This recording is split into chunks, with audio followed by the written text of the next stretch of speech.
তোর কি ক্রিকেট খেলার যোগ্যতা আছে? পালা এখান থেকে, না হলে এখানেই মারব। যদি আমরা ৩-৬ না মারি তবে আমরা হেরে যাব। যদি তুই এই ম্যাচটা জিতিয়ে দিস না তবে তোকে আমি ১০ কোটি দেব। ভোর ৪টে বেজেছিল। আকাশে তখনও অন্ধকার জমেছিল। শহর ঘুমাচ্ছিল, কিন্তু একটি ছেলে জেগে উঠেছিল। তার কাঁধে ছিল একটি ছেঁড়া বস্তা, হাতে জং ধরা হোক আর পায়ে এমন চটি যার তলা প্রায় ক্ষয়ে গিয়েছিল। তার নাম ছিল আমন, বয়স ১৫ বছর। আমান আবর্জনা কুড়াত। প্রতিদিন ভোরে সে বস্তি থেকে বেরোত, ধীরে দরজা বন্ধ করত যাতে তার মায়ের ঘুম না ভেঙে যায়। মা প্রায়ই সারারাত কাঁসতেন। ওষুধ ছাড়া তার শ্বাস ভারী হয়ে যেত। আমান জানত যে মা যদি জেগে যান এবং তাকে দেখে ফেলেন তবে আবার সেই একই প্রশ্ন করবেন, এত সকালে কেন বেরোচ্ছিস বাবা? আর আমানের কাছে প্রতিবার সেই একই মিথ্যে উত্তর থাকত, ভালো আবর্জনা পাওয়া যায় মা, তাড়াতাড়ি গেলে বেশি টাকা পাব। আসলে তার টাকার চেয়ে বেশি ভয় ছিল এই ভেবে যে আজ যদি কম টাকা পাওয়া যায় তবে ওষুধ কেনা হবে না। শহরের গলিতে ঘোরার সময় আমার নিচু হয়ে চলত। প্লাস্টিকের বোতল, পিচবোর্ড, কাঁচের ভাঙা টুকরো যা পেত বস্তায় ভরে নিত। লোক তাকে দেখত না, আর যদি দেখত তবে কেবল ঘৃণার চোখে। সর সামনে থেকে, নোংরা ছড়াচ্ছে, এই কুড়োনে মারা দূরে থাক। আমান কিছু বলত না। সে অনেক আগেই বুঝে গিয়েছিল যে উত্তর দিলে পেট ভরে না। দুপুর নাগাদ তার বস্তা অর্ধেক ভরে যেত, কাঁধ ব্যথায় টনটন করত, হাতের পাতায় জ্বালা হতো, কিন্তু সে থামত না, কারণ তার মনে পড়ত বস্তির ভেতরে পুড়ে থাকা সেই মুখটি, তার মায়ের মুখ। তার মা শান্তি দেবী একসময় অন্যদের বাড়িতে কাজ করতেন, কিন্তু অসুস্থতা সব কেড়ে নিয়েছিল। এখন বেশিরভাগ সময় চারপাইতে শুয়ে থাকতেন। ওষুধের শিশি, কাশির আওয়াজ আর দুশ্চিন্তাই ছিল তার জগৎ। বিকেলে আমান ভাঙাড়িওয়ালার কাছে বস্তা ওজন করাত। এইটুকুই। ভাঙাড়িওয়ালা প্রায়ই কম টাকা ধরিয়ে দিত। আমান গুনত, পকেটে রাখত আর চুপচাপ বেরিয়ে যেত। সেই রাস্তাতেই একটা খোলা মাঠ পড়ত, মাটির মাঠ, চারদিকে ঝোপঝাড়, ভাঙা সীমানা প্রাচীর। বিকেল হতেই সেখানে ছেলেরা ক্রিকেট খেলতে আসত। আমান প্রতিদিন সেখানে থামত। সে মাঠের বাইরে দাঁড়িয়ে থাকত, বস্তা নিচে নামিয়ে রাখত, চোখ মাঠের ওপর আটকে যেত। কারো হাতে ব্যাট, কারো হাতে বল। যখন কেউ ছক্কা মারত, আমনের চোখ চকচক করে উঠত। যখন কোনো উইকেট পড়ত, তার মনও একটু ভেঙে যেত। সে নিজেও জানত না যে ক্রিকেট তার কেন এত ভালো লাগে। শুধু মনে হতো ওই মাঠে তার শ্বাস যেন হালকা হয়ে যায়। একদিন আবর্জনা স্তূপে সে একটা পুরনো টেনিস বল খুঁজে পেল। সামান্য ফাটা ছিল, কিন্তু বল তো ছিল। আমান এদিক ওদিক তাকাল, কেউ খেয়াল করেনি। সে বলটিকে বস্তার নিচে লুকিয়ে ফেলল। সেই রাতে বস্তির বাইরে পড়ে থাকা একটা ভাঙা কাঠ তুলে নিল। তার মাথাগুলো মাটিতে ঘষল। ওটাই হলো তার প্রথম ব্যাট। আমান জীবনে প্রথমবার অনুভব করল যে তার হাত কেবল আবর্জনা তোলার জন্য তৈরি হয়নি। সেই রাতে সে অনেকক্ষণ ঘুমাতে পারল না। একদিকে বস্তা, অন্যদিকে কাঠ আর বল, আর তার চোখে একটা স্বপ্ন যা সে কখনো কাউকে বলেনি। পরদিন সকালে আমন আবার সেই সময়েই উঠল। অন্ধকার, ঠান্ডা হাওয়া আর কাঁধে সেই একই বস্তা। কিন্তু আজ বস্তার নিচে অন্য কিছুও ছিল, একটা টেনিস বল আর একটা কাঠের টুকরো। সারাদিন সে আবর্জনা কুড়াল, কিন্তু তার মন ছিল অন্য কোথাও। বারবার তার আঙুল বস্তার নিচে চলে যাচ্ছিল, যেন নিশ্চিত হতে চায় যে তার স্বপ্নটা এখনও সেখানেই আছে। বিকেল গড়াতেই সে তাড়াতাড়ি ভাঙাড়িওয়ালার থেকে টাকা নিয়ে ফিরল। পথে কিছুটা আটা, ডাল আর মায়ের ওষুধ কিনল। বস্তিতে পৌঁছে সে উনুন জ্বালাল, রান্না করল আর মাকে খাওয়াল। আজ তাড়াতাড়ি চলে এলি বাবা? মা জিজ্ঞেস করলেন। আমান হাসল। আজ কাজ কম ছিল মা। খাবার খেয়ে মা ঘুমিয়ে পড়লেন। আমান ধীরে করে কাঠ আর বল তুলে নিয়ে বাইরে বেরিয়ে এলো। মাঠ খালি হয়ে গিয়েছিল, শুধু এক কোণে একটা পুরনো দেওয়াল দাঁড়িয়েছিল, যাতে জায়গায় জায়গায় ফাটল ছিল। আমান চারদিকে দেখল, কেউ নেই। সে বলটাকে উপরে ছুড়ল, দেওয়ালে ধাক্কা খেয়ে ফিরে এলো। আমান কাঠ ঘুরিয়ে মারল, ঠাক। বল আবার দেওয়ালে ধাক্কা খেল। তার মুখে হালকা হাসি ফুটল। হালকা হচ্ছে। সে প্রতিদিন এটাই করতে লাগল। কাজ থেকে ফিরে অন্ধকারে দেওয়ালের সাথে ক্রিকেট। কোনো কোচ নেই, কোনো প্যাড নেই, কোনো দর্শক নেই, শুধু একটি ছেলে আর তার স্বপ্ন। কিছুদিন পর মাঠের ছেলেদের নজর তার ওপর পড়ল। এক বিকেলে যখন আমান দেওয়ালের পাশে খেলছিল, পেছন থেকে আওয়াজ এলো, এই, এটা কি করছিস? আমান চমকে গেল। সে পেছনে দেখল ৩-৪ জন ছেলে দাঁড়িয়ে আছে, হাতে ব্যাট, কাঁধে ব্যাগ। একজন হাসতে হাসতে বলল, আরে, এই তো সেই কুড়োনেওয়ালা। দ্বিতীয়জন বলল, ক্রিকেট খেলবে? এর দ্বারা কি ব্যাটও সামলানো যাবে? সবাই হেসে উঠল। আমানের মুখ লাল হয়ে গেল। সে কাঠ নিচে নামিয়ে বস্তা তুলতে লাগল। আরে থাম, একটা ছেলে বলল। আমাদের মাঠ নোংরা করিস না। আমান কিছু বলল না, মাথা নিচু করে সেখান থেকে চলে গেল। সেই রাতে সে অনেকক্ষণ জেগে থাকল। তার চোখে মাঠ ছিল, কিন্তু মনে ভয়ও ছিল। পরদিন আবার সেই একই নিয়ম, কাজ, মা, ওষুধ। কিন্তু বিকেলে সে আবার মাঠের পেছনে গেল, এবার দেওয়াল থেকে একটু দূরে। তার ভয় ছিল কেউ দেখে না ফেলে। তাও সে বল ছুড়ল, ঠক। সে নিজেকে খুব ধীরে বলল, আমি কুড়োনেওয়ালা হতে পারি, কিন্তু স্বপ্ন নোংরা হয় না। ব্যথা, ক্লান্তি আর অপমানের মাঝে আমান একটা কথা ঠিক করে নিয়েছিল, সে রোজ খেলবে, পৃথিবী দেখুক আর না দেখুক।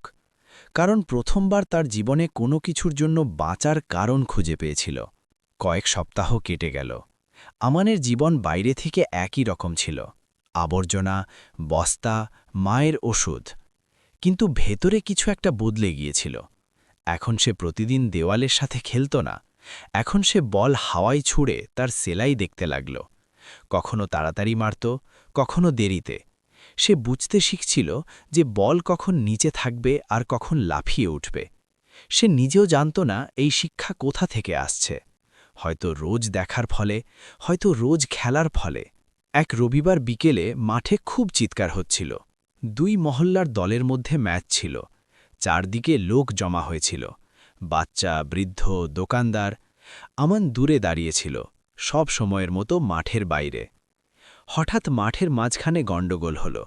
একজন খেলোয়াড় রান নেওয়ার সময় পড়ে গেল, গোড়ালি মুচকে গেল। খেলতে পারবে না, কেউ বলল। দলে একজন খেলোয়াড় কমে গেল। এখন উপায়? একজন লোক দরকার। সবাই এদিক ওদিক তাকাতে লাগল। কেউ রাজি ছিল না। আমানের বুক থরফর করতে লাগল। তার হাত নিজে নিজেই আগে বেড়ে গেল।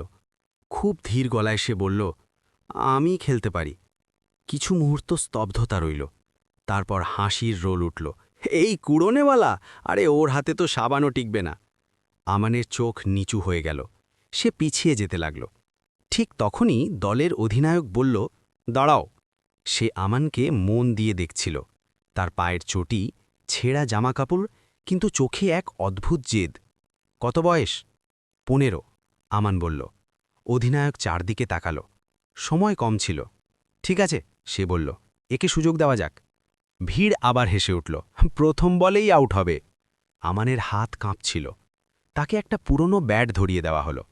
কোনো প্যাড নেই, কোনো হেলমেট নেই। সে পিছে পৌঁছল। মাটি সেই একই ছিল যা সে রোজ দেখত। বোলার দৌড়ে এলো। প্রথম বল খুব জোরে। আমান ঘাবড়ে গেল। ব্যাট চললই না। Dot ball. ভিড় থেকে আওয়াজ এলো, দেখলে তো? আমান দীর্ঘশ্বাস নিল। দ্বিতীয় বলটা একটু ওপরে। সে চোখ বন্ধ করে ব্যাট ঘুরিয়ে দিল। বল ব্যাটের কোনায় লেগে হাওয়ায় উঠল। সবার শ্বাস আটকে গেল, কিন্তু বল মাটিতে পড়ে গেল। বেঁচে গেল, কেউ বলল। তৃতীয় বল। আমান চোখ খুলল। তার মায়ের কথা মনে পড়ল, সেই ওষুধের খালি শিশি। সে ব্যাট শক্ত করে ধরল। বল এলো, আমান সোজা শট খেলল। ঠক! বল বোলারের মাথার উপর দিয়ে বেরিয়ে গেল, বাউন্ডারি পর্যন্ত চলে গেল। 4 রান। মাঠে নিস্তব্ধতা ছেয়ে গেল। কয়েক সেকেন্ড পর হইচই। হারে, এ তো মেরে দিল। আমার নিজেই অবাক ছিল। সে প্রথমবার এত মানুষের সামনে 4 মেরেছিল।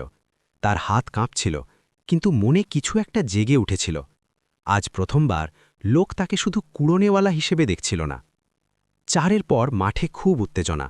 কিছু লোক দাঁড়িয়ে গেল, কেউ কেউ চোখ কচলাল, যেন বিশ্বাস হচ্ছে না। আমান আবার নিজের জায়গায় দাঁড়িয়ে গেল। সে খুশিতে লাফালো না, সে শুধু ব্যাটটা মাটিতে ঠেকালো আর শ্বাস সামলাল। বোলারের চোখে এখন রাগ ছিল। সে দ্রুত পায়ে রান আপ নিল। পরের বল, শট। আমার আর দূরে মাঠের বাইরে তার মনে হল যেন তার মা তাকে দাঁড়িয়ে দেখছেন। বোলার হাতে বল ঘোরাল। তার মুখেও দুশ্চিন্তার ছাপ। প্রথম বল ধীরগতির। আমান এগিয়ে গিয়ে খেলল। বল হাওয়ায় উঠল। সবার শ্বাস আটকে গেল, কিন্তু বল ফিল্ডারের আগে মাটিতে পড়ল।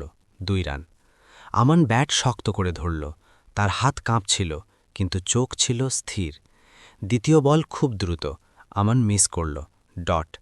ভিড় থেকে দীর্ঘশ্বাস পড়ল। এবার 4 বলে 16 রান। আমান লম্বা শ্বাস নিল। সে মাটির দিকে তাকাল। এই মাটিতেই সে খালি পেটে দৌড়েছিল। এই মাটিতেই সে নিজের স্বপ্ন চেপে রেখেছিল।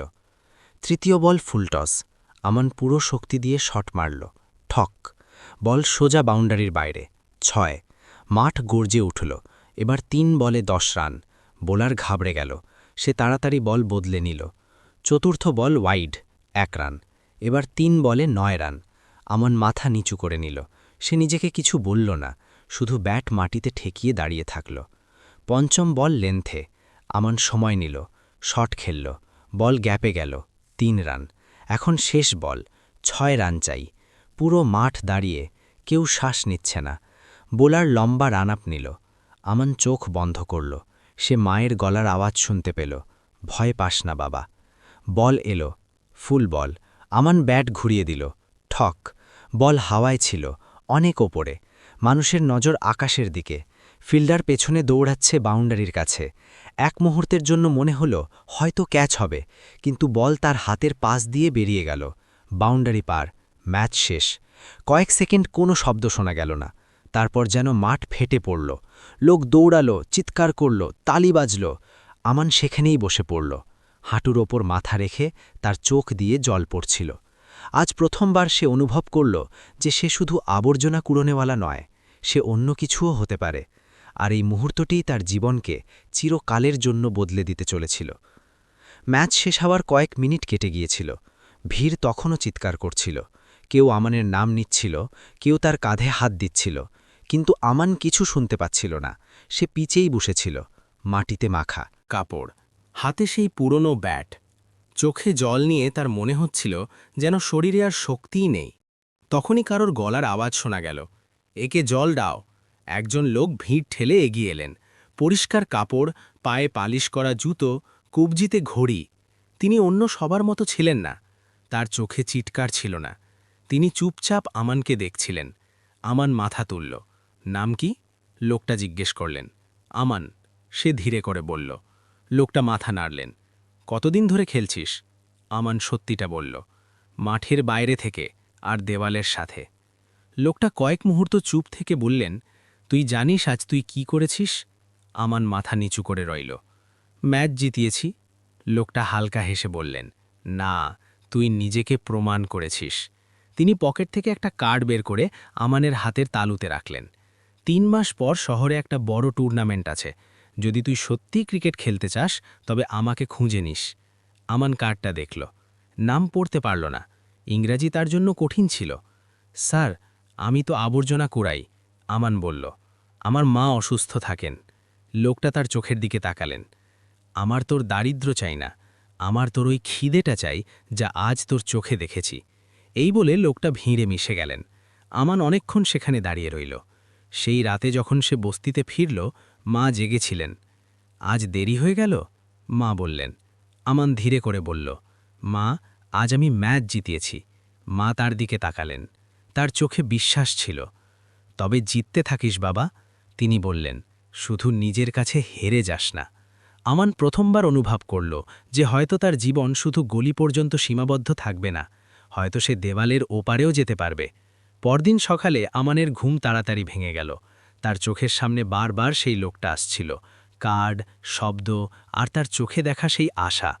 3 দিন পর্যন্ত আমান কিছু বলেনি, কাজ করতে থাকল, মায়ের সেবা করতে থাকল। কিন্তু মনের ভেতর তোলপাড় ছিল। চতুর্থ দিনে সে সাহস করল, মা, যদি আমি কিছুদিনের জন্য বাইরে যাই তবে? মা তার দিকে তাকালেন। কোথায়? ক্রিকেট শিখতে। মা কিছুক্ষণ চুপ থাকলেন। তারপর বললেন, যদি তোর মনে হয় এটাই তোর পথ, তবে যা, আমি ঠিক আছি। আমন জানত মা মিথ্যে বলছেন, কিন্তু সেই মিথ্যের মধ্যেই তার শক্তি ছিল। সে কার্ড নিয়ে দেওয়া ঠিকানায় পৌঁছল। বড় বড় ইমারত, গেটে দাঁড়িয়ে দারোয়ান, কার সাথে দেখা করতে হবে? আমন কাপা কাপা গলায় নাম বলল। কিছুক্ষণ পর সেই একই লোক সামনে এলেন। তিনি আমনকে উপর থেকে নিচ পর্যন্ত দেখলেন। তারপর বললেন, তৈরি তো? এখান থেকেই আমনের আসল পরীক্ষা শুরু হল। ভোর 4টে ওঠা, দৌড়ানো, ফিটনেস, নেট প্র্যাকটিস। প্রথম দিনেই তার হাতে কড়া পড়ে গেল। পায়ে এমন ব্যথা যে হাঁটা মুশকিল। কোচ বললেন, যদি ব্যথায় ভয় পাস তবে ফিরে যা। আমন কিছু বলল না, শুধু পরের দিন আবার 4টে দাঁড়িয়ে থাকল। দিন কাটতে লাগল, শরীর ভাঙতে লাগল, কিন্তু ভেতরে অন্য কিছু মজবুত হতে লাগল। প্রথমবার সে জুতো পেল, প্রথমবার নিজের ব্যাট পেল, প্রথমবার কেউ বলল, ভালো শট। রাতে সে মায়ের কথা ভেবে চুপচাপ কাঁদত, তারপর নিজেকে বলতো যে এই সব তার মায়ের জন্যই। ৩ মাস এমনভাবে কাটল যেন ৩ বছর। একদিন কোচ বললেন, তুই তৈরি। আমন প্রথমবার নিজের ওপর ভরসা পেল। স্টেডিয়ামের আলো জ্বলে উঠেছিল, চারদিকে খুব চিৎকার, হাজার হাজার লোক, ক্যামেরা, টিভি স্ক্রিন। আমন ড্রেসিং রুমের এক কোণে বসেছিল, হাতে ব্যাট, বুক ঢিপ ঢিপ করছিল। এটা তার প্রথম বড় ম্যাচ ছিল। কোচ কাছে এলেন, কাঁধে হাত রাখলেন। যা শিখেছিস সেটাই খেলবি। নাম, টাকা, চিৎকার কিচ্ছু ভাববি না। আমন মাথা নাড়ল। ম্যাচ শুরু হলো। তার দল বিপদে পড়ে গেল, উইকেট পড়তে থাকল। আমন, প্যাড পর, আওয়াজ এলো। তার পায়ে যেন প্রাণই ছিল না, তাও সে উঠল। যখন সে মাঠে নামল, এক মুহূর্তের জন্য তার মাথা ঘুরল। এত বড় মাঠ, এত বড় ভিড়। প্রথম বল, ডট। দ্বিতীয়, সিঙ্গল। সে ধীরে ধীরে সেট হতে লাগল। প্রতিটা শটের সাথে তার অতীত মনে আসছিল। আবর্জনার বস্তা, অসুস্থ মা, দেওয়ালের সাথে খেলা ক্রিকেট। শেষ ওভার। স্কোরবোর্ড জলজল করছিল। ৩ বলে ১৮ রান। ভিড় চিৎকার করছিল। কমেন্টেটর বলছিলেন, অসম্ভব। আমান চোখ বন্ধ করল। সে মায়ের মুখ দেখতে পেল। আর তার গলার আওয়াজ, নিজের কাছে হেরে যাস না। প্রথম বল, খুব দ্রুত। আমান নিজে গিয়ে মারল, ৬। এখন ২ বলে ১২ রান। দ্বিতীয় বল, স্লোয়ার। আমার হাঁটু গেড়ে মারল, ৬। পুরো স্টেডিয়াম দাঁড়িয়ে। ১ বলে ৬ রান। বোলার দৌড়ে এলো, ফুল টস। আমান পুরো শক্তি দিয়ে মারল, ঠক। বল আকাশে গেল, অনেক উপরে। কিছু মুহূর্ত যেন থেমে রইল। তারপর বাউন্ডারির বাইরে। ম্যাচ শেষ, দল জিতে গেল। আমান পিচেই বসে পড়ল, চোখে জল। এবার এই জল ব্যথার ছিল না, এই জল ছিল জয়ের। কয়েক সপ্তাহ পর আমান তার মাকে ভালো হাসপাতালে নিয়ে গেল। চিকিৎসা হলো, ওষুধ বদলানো হলো। মা সুস্থ হতে লাগলেন। আমান বস্তি ছেড়ে দিল, একটা ছোট পাকা ঘর বানালো। কিন্তু সে মাঠ ছাড়ল না। আজ সে অনেক বড় খেলোয়াড়। কিন্তু বিকেলে সেই পুরনো মাঠে গরিব বাচ্চাদের ক্রিকেট শেখায়। সেই বাচ্চারা, যারা একসময় তাকে কুড়ুনেওয়ালা বলতো, আজ তারা বলে, কোচ আমান। আর যখন কোনো বাচ্চা জিজ্ঞেস করে, ভাইয়া, আমরাও কি হতে পারব? আমান হেসে বলে, আমি যদি হতে পারি, তবে তোমরাও পারবে। শিক্ষা, দারিদ্র্য পরিস্থিতি হতে পারে, কিন্তু পরিচয় নয়। যে কঠোর পরিশ্রম করে, সে কখনো ছোট থাকে না।